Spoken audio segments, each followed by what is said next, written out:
Do'stlar, sizga bir savol bermoqchiman. Jude Bellingham yarim himoyachimi o'zi yoki hujumchi? Yo'q, menimcha siz adashdingiz do'stim. U yarim himoyachi ham, hujumchi ham emas. U maydonda xohlaganini qila oladigan haqiqiy daho.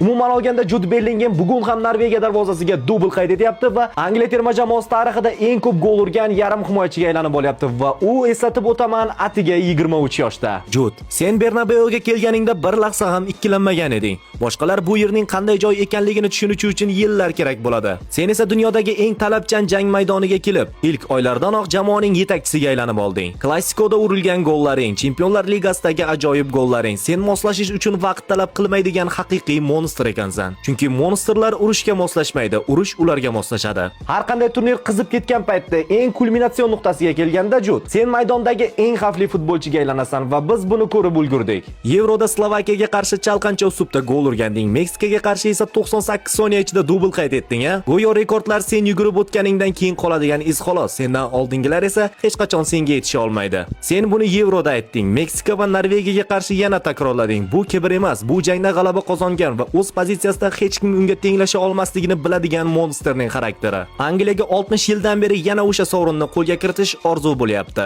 David Beckham, Steven Gerrard, Frank Lampard ularning hech biri bunga erisha olmadi. Ammo endi ularning tarkibida sen borsan, Jude Bellingham, Angliya terma jamoasi safidagi eng xavfli o'yinchi. Futbolga oid eng zo'r kontentlardan qolib ketishni istamaysizmi? Unda hoziroq sahifamga obuna bo'lib qo'ying.